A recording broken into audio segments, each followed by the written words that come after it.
Now question 17 is calculate the work required to be done to stop car of mass 1500 kg moving at a velocity of 60 kilometre per our. Yes, हमें क्या find out करना है students? Work done find out करना है। Yes, अगर हमारे पास जो car है जिसका मास हमें गिवन है, just to stop a car of mass की वो रेस्ट पोजीशन में गिवन है, दैट इज़ 1500 kg और वो मूव करेगी। अब वेलोसिटी किस वेलोसिटी से मूव करती है? 16 किलोमीटर पर आवर की। एक आवर में 60 किलोमीटर की डिस्टेंस को कवर करती है। हमें फाइंड आउट करना है कि कितना वर्क रिक्वायर होगा। मीन्स यहाँ वर्क डन जो रहेगा that is also here kinetic energy, that is 1/2 mv². So first of all we write here mass of car denoted by small m, that is given here 1500 kg. So we write here 1500 kg and velocity of car is given here. yes, हमें statement में given है students, that is v, जिसको हम small v से note करते हैं। Given here 60 kilometre per our. अब ये 60 किलोमीटर पर आवर स्टूडेंट्स, अब हमें इसमें क्या करना है? वेलोसिटी को मीटर पर सेकंड में कन्वर्ट करेंगे, क्योंकि मीटर पर सेकंड जो हमारे पास है वो जूल है कि एनर्जी हमें फाइंड आउट करनी है। तो इसीलिए किलोमीटर पर आवर को हमें कन्वर्ट करना होगा मीटर पर सेकंड। कि जब भी हमें किलोमीटर पर आवर को चेंज करना है मीटर पर सेकंड में, तो हम 5/18 से मल्टीप्लाई करते हैं students. Yes, how you can calculate it, कि कैसे करते हैं इसको? Yes, we know that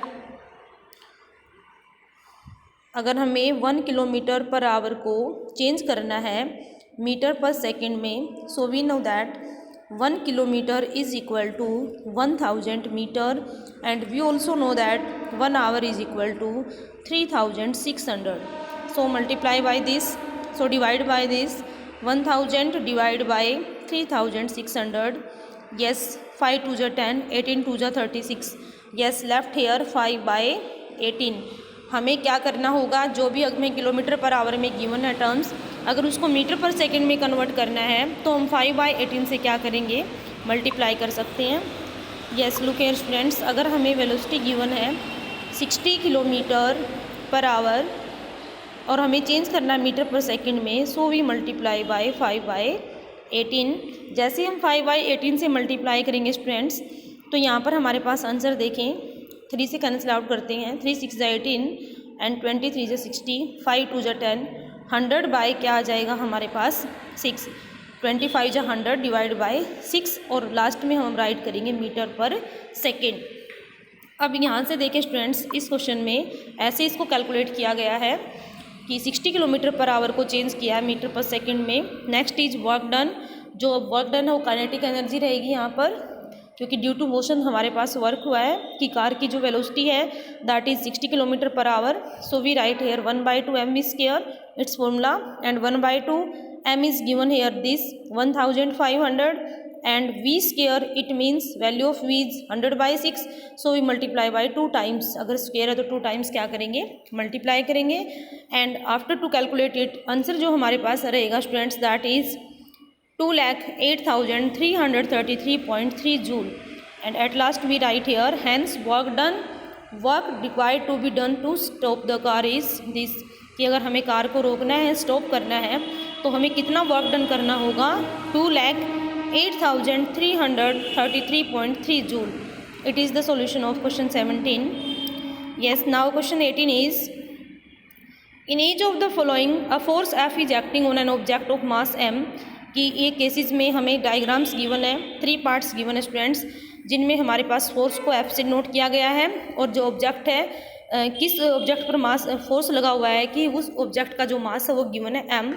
direction of displacement is from west to east, so by the long arrow, and observe the diagram carefully and state whether the work done by the force F is negative, positive and zero. और हमें find out करना है कि किस case में हमारे पास force जो रहेगा वो नेगेटिव है, किस केस में पॉजिटिव है, and which case is zero. Yes, first of all we look here part A. Yes students, यहाँ से देखें पार्ट ए में जो फोर्स एंड डिस्प्लेसमेंट है, yes, this arrow indicate displacement and this arrow indicate force. अब यहाँ से देखें students, force is perpendicular to displacement. अगर हमारे पास इस केस में वर्क डन हमेशा क्या रहता है? जीरो। अगर हमारे पास work done force and displacement perpendicular है एक दूसरे पर, when force is perpendicular to each other, in this case we can say that क्या होगा हमारे पास यहाँ पर जो फोर्स है वो वर्क डन रहेगा 0. So we write here 0 work is done because force and displacement are perpendicular to each other. In second case में देखें, इधर से फोर्स स्टूडेंट्स आगे की तरफ डायरेक्शन है, तो इट मीन्स क्या है पॉजिटिव. क्यों? Displacement is the same direction as the force applied, कि जिस उसमें हमारे पास डायरेक्शन में फोर्स है उसी डायरेक्शन में हमारे पास ऑब्जेक्ट मूव करेगा. तो अगर सेम हमारे पास डायरेक्शंस हैं दोनों की, तो इस केस में वर्क डन हमेशा क्या रहेगा? Positive. So we write here positive because displacement is the same direction as force apply. Next is negative. Next में हमारे पास नेगेटिव है क्योंकि डिस्प्लेसमेंट कहीं है और फोर्स ऑपोजिट साइड में लगा हुआ है, तो it means negative because displacement is opposite to the direction of force applied, कि जिस डायरेक्शन में फोर्स लगा हुआ है उससे ऑपोजिट डायरेक्शन में क्या है? ऑब्जेक्ट मूव करेगा. So we write here in this case work done is negative. इस केस में जो वर्क डन है वो हमारे पास रहेगा negative. Next question is Soni says that acceleration an object could be 0. Soni कहती है कि एक्सेलरेशन किसी भी ऑब्जेक्ट का 0 होगा कब? When several forces are acting on it, कि जब उस पर क्या है बहुत सारे फोर्स एक्ट करेंगे. Do you agree with her या वाई? क्या आप इस उसकी जो क्वेश्चन से सहमत है या नहीं है, एग्री है या नहीं है? Yes explain it. कि सोनी कहती है कि जो ऑब्जेक्ट अगर उस पर हमारे पास सेवरल फोर्सेज काम करते हैं तो उस केस में एक्सेलरेशन जो रहेगा वो 0 रहेगा. क्या आप एग्री हैं इससे? Yes justify your answer. Answer is yes we agree with Soni, क्योंकि हम सोनी के क्वेश्चन से एग्री हैं. क्यों? In this case several forces acting on an objects are balanced, the net result of force is 0. अगर हमारे पास ऑब्जेक्ट पर फोर्स लगता है, अगर वो बैलेंस्ड फोर्स है, तो इट मीन्स स्टूडेंट्स क्या है? जो नेट रिजल्ट निकालते हैं ये हमारे पास क्या रहेगा? 0. And acceleration in object would be 0. अगर रिजल्टेंट फोर्स 0 है तो एक्सेलरेशन भी क्या रहेगा? 0 रहेगा. Yes, next is question 20. Find the energy in kilowatt hours consumed in 10 hours by 4 devices of power 500 watt each. हमें क्या फाइंड आउट करना है स्टूडेंट्स क्वेश्चन 15 में?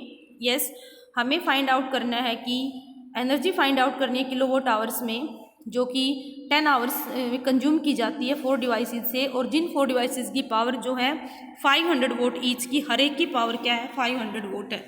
First of all we write here students energy consumed, जो energy हम find out करते हैं that is P into T. Yes हमने जो लास्ट क्वेश्चंस भी किए हैं, अगर हमें एनर्जी निकालनी है स्टूडेंट्स, पावर गिवन है, टाइम गिवन है, तो हम क्या करते हैं? Energy is equal to P into T. So we write here yes हमने यहाँ से राइट किया स्टूडेंट्स कि जो पावर है that is given here each device 500 watt and time T is given here 10 hours. 10 hours हमें गिवन है. So we multiply by this, जो एनर्जी हमारे पास आएगी वो आ जाएगी 500 multiply 10 that is 5000 watt hours. Yes अब हमें इस आवर को, वोट आवर को किलो वोट में चेंज करना है. And we know that 1 kilowatt hour is equal to 1000 vote, कि 1 किलोवाट के अंदर हमारे पास 1000 वोट होते हैं. अगर हमें वोट को चेंज करना है तो वी डिवाइड बाई दिस 1000 से हम इसको क्या करेंगे स्टूडेंट्स? डिवाइड करेंगे.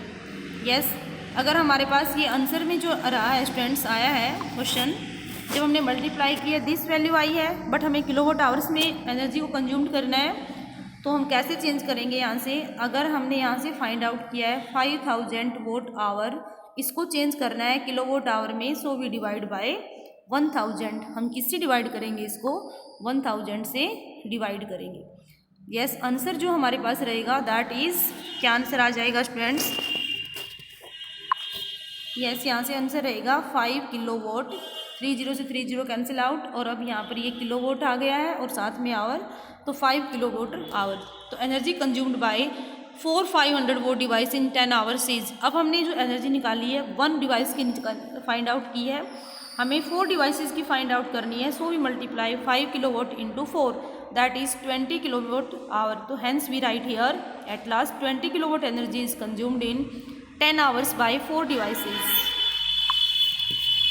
Yes, next question is a free falling object eventually stop on reaching the ground. Yes, what happens to its kinetic energy? कि जैसे ही कोई फ्री फॉल करते हैं हम ऑब्जेक्ट्स नीचे, जैसे ही हमने उसको कुछ हाइट्स के ऊपर फोर्स लगाया, वो ऊपर की तरफ गया, कुछ टाइम के बाद वो नीचे गिरेगा, जिसको हम फ्री फॉल ऑब्जेक्ट बोलते हैं ऑन द ग्राउंड. तो क्या होगा? काइनेटिक एनर्जी क्या रहेगी? तो ऑन रीचिंग द ग्राउंड, जैसे ही ऑब्जेक्ट हमारे पास ग्राउंड पे आएगा तो काइनेटिक एनर्जी जो है converted into sound, light and heat energy, तो वो काइनेटिक एनर्जी किस में कन्वर्ट हो जाएगी, साउंड में, लाइट एनर्जी में एंड हीट एनर्जी में। पहले वो साउंड प्रोड्यूस करेगा, उसके बाद लाइट और उसके बाद heat. Yes, these are the question answer of chapter 11।